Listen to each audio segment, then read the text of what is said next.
Howdy y'all, Professor Parks PhD here. This video is going to be concerned about mental health, and I will be talking about the S word, so consider yourself warned, I suppose. Something I'd like people to know is that a cry for help, as it's often referred to, is more appropriate in my mind to be called a cry of pain. Because, to be perfectly frank, when I've tried to end it, it was not because I wanted to die per se, it's just that I wanted the pain to end. And, those attempts were predicated by what you might consider cries for help, but in reality, what it was just cries of pain, because at least with my own depression symptoms,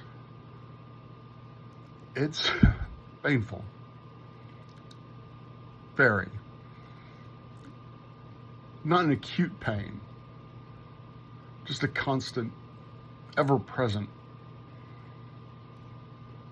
pain in kind of the center of myself.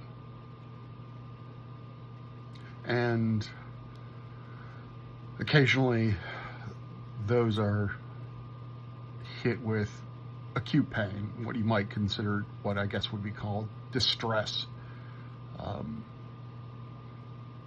And, crying results, that sort of thing. So, yeah. And that gets you down that road of you're trying to figure out some way of just ending that fucking pain. Because there is no aspirin for it. There is no Vicodin for it, oxycodone or what have you. There's no pain relief for it, other than what coping skills I can manage at the time. And I don't know. I think there should be. It would be nice if there was. The systems in place now are inadequate.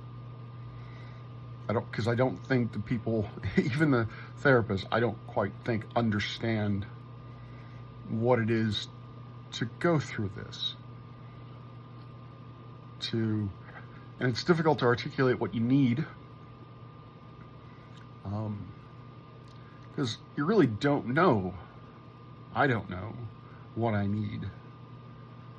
I need to stop feeling this way. I need to not have this pain.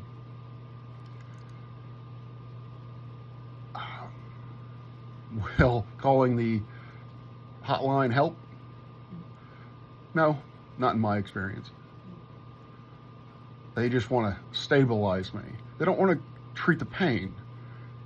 They just want to make sure that I am no longer able to, no longer have the access to do something quote unquote foolish.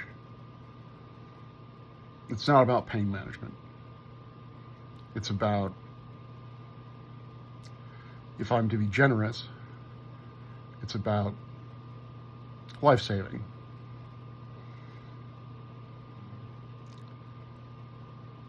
And okay, that's great. They can feel good about themselves for doing that. And I'm not, forgive me, I don't have much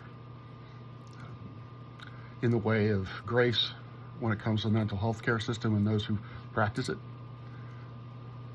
Because to me, it's not, to me, it's as if they could, they'll throw me back into the wild, give me a couple of appointments, which I may or may not make, depending on my mental health, because, depression's a bitch, and trying to get energy to do that, to try to get the self-esteem and the self-love to actually do what is best in your own self-interest, that's That's occasionally very difficult to find.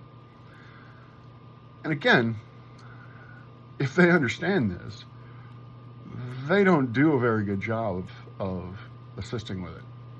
Again, I don't know what they could do, but it doesn't even seem to me like they're trying.